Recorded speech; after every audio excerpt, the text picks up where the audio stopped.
Corn, also referred to as yellow gold, is a true American success story. Today, the crop dominates the US agricultural sector, covering more than 80 million acres, concentrated in an area known as the Corn Belt. In 2018 alone, the US produced about 2.5 tons of corn for every man, woman, and child living in the States. And yet, people in America don't seem to be eating corn for every meal of every day, which raises the question, where does all that corn go? The easy answer to that is everywhere, or almost everywhere. You see, corn is used in sodas, processed foods and burgers, patty bun and ketchup. It's in fish, makeup and medicine. It's in the gas tank of your car and on the walls of your home. Corn's impact has become so powerful, it has shaped other industries, which in turn have become reliant on it for their existence. What made corn so popular was its versatility and unique properties, combined with advances in technology, genetics, and farming methods. There is, however, a key ingredient that turned corn from an agricultural product into an industrial engine. Despite its success, the crop isn't exactly self-sustaining, with a large portion of every dollar earned by corn farmers being paid by government subsidies. It is fair to say that today government agricultural policy is a pillar of the industry, but this wasn't always the case. Government involvement in agriculture evolved over decades, with its origins traced back more than 100 years, prompted by the US involvement in a war. The Great War. As a major food supplier to its allies in war-torn Europe, the US needed to secure food production for the war effort, and it did so by actively encouraging farmers to increase their output. This, however, was done with no clear agricultural strategy for the years after the war.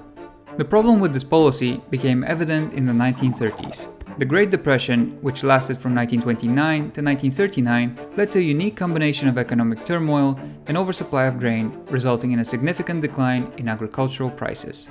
During the same period, extensive farming and overproduction led to severe ecological damage and soil erosion, which devastated land productivity and culminated in severe dust storms in an area which was nicknamed the Dust Bowl. As a result, the government introduced commodity price and supply controls. In a nutshell, the government would purchase any surplus grain and pay farmers to leave land unused in time of oversupply and sell its stock back in times of low yields in order to reduce agricultural price volatility. This changed in the 1970s when Earl Butz was the head of the USDA. He viewed the existing supply policies as socialist and instead actively encouraged farmers to either get big or get out, as well as maximize production by planting from fence row to fence row. The idea was to lower prices for agricultural products by encouraging larger size and greater efficiencies in farms, which of course would ultimately benefit food producers and suppliers of agricultural inputs such as fertilizer, pesticides, and equipment. In order to make the policy change more acceptable to farmers who were fearful of decreasing prices, Butz suggested that producers would leverage foreign trade in times of oversupply. The sale of grain to the Soviet Union in 1972 was proof of concept for that claim. It turned out, however, that the market was not able to bear the subsequent increase in production. In the 1980s, the increased supply caused prices to crash, resulting in tens of thousands of farms going bankrupt.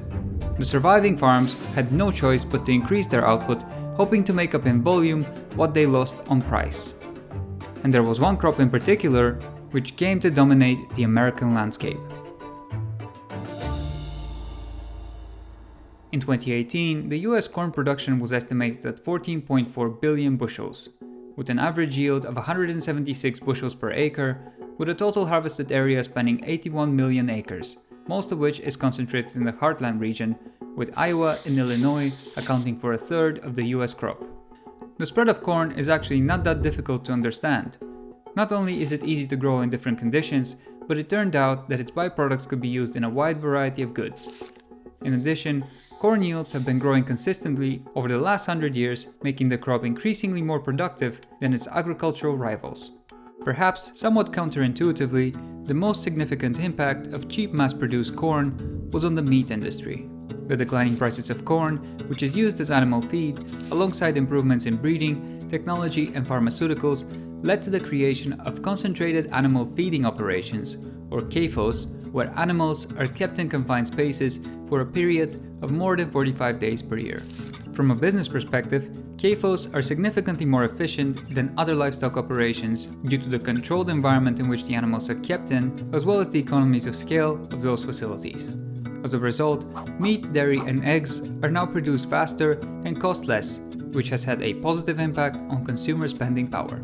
If we look at cattle as an example, what CAFOs did was essentially transform the traditional ranching model, where a cow and a calf would graze on grass spread across 1.5 to 2 acres, to a model where, thanks to the high caloric value of animal feed, hundreds of cows can be gathered within a single acre.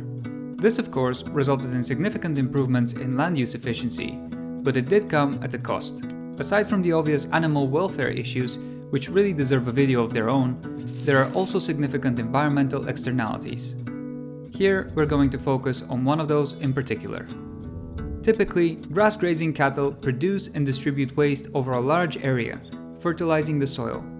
In CAFOs, however, that waste is significantly greater and stored in a liquid form in a so-called lagoon. Those facilities pose substantial risks to the environment and public health, as animal waste contains a number of potentially harmful pollutants, such as pathogens, hormones, antibiotics, and chemicals. This is especially dangerous in case of flooding, as lagoons can overflow and release their waste into the environment, which was the case in North Carolina after Hurricane Florence in 2018. In addition, despite the fact that manure is generally beneficial to agriculture, if applied too frequently or in too large a quantity, nutrients can overwhelm the absorptive capacity of the soil and run off into the groundwater sources. The effects of this type of oversaturation are visible in the annual algae bloom of Lake Erie and the dead zone in the Gulf of Mexico, extending for over 6,900 square miles. Overall, the effect of corn on animal farming has turned the US into one of the world's largest consumers of animal products. This, however, is not the only way corn has made it into people's diets. The abundance of cheap corn in the 1980s coincided with the sugar price increase in the US market, resulting from US trade protectionist policies during the period. Those were the perfect conditions for the rise of high fructose corn syrup, a derivative of cornstarch, as a substitute for sugar. Being a liquid and thus not a perfect sugar substitute, corn syrup was still successful due to its compatibility with the beverage industry, as Pepsi and Coca-Cola both embraced the corn derivative, which lowered costs for their products. Today, corn syrup is found in most foods with added sugars and is a very common ingredient in processed foods, but the vast majority of people's intake still comes from soft drinks. Despite accounting for a relatively small portion of corn production, high fructose corn syrup has still managed to have a significant impact on the US population. Those include an increased chance of weight gain, diabetes, and heart disease, which are claimed to be caused by high fructose as it is metabolized differently than other carbs. To summarize, it is actually fair to say that most people do eat corn in some shape or form as part of their daily diet. Despite that, the largest corn-consuming industry has nothing to do with food. In 2005, the US became the largest producer of ethanol in the world. This was driven by federal legislation aimed at reducing the country's oil consumption and enhancing its energy security.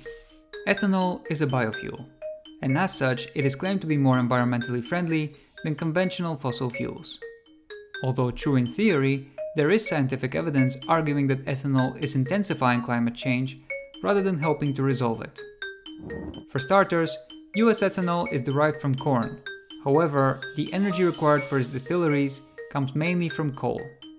This makes the sustainability of ethanol highly debatable. And while land is very good at capturing carbon through growing corn, it is not as efficient in producing energy.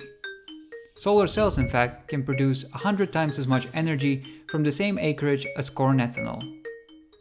In addition, the ethanol industry consumes about 40% of all corn produced in the States. This results in a higher demand for corn, which in turn reduces production of other crops and increases food prices. What is even more bizarre is that the legislation which gave birth to the ethanol industry is no longer relevant, as the US, through the help of shale oil, is on its way to become a net exporter of oil and gas. This raises the question, what is the purpose of the ethanol industry? This is where politics comes into the picture. You see, Iowa is a swing state, meaning it can vote Republican or Democrat, and it currently has 44 ethanol plants which helps support more than 40,000 jobs in the state. Thus, voting against ethanol at this stage is considered as voting against rural America. And needless to say, in this current political climate, no party is willing to do so. It would thus seem that the only reason for the existence of the ethanol industry is to support corn producers at the expense of the rest of the USA. In the end, the success of corn is also its worst quality. Given the industry has become so large and so deeply integrated in the country's economy, politics, and way of life, it's fair to say that US corn is now too big to fail. As a result, factory farming pollution, corn syrup health risks, and ethanol financial costs are simply the necessary price to pay to maintain this model.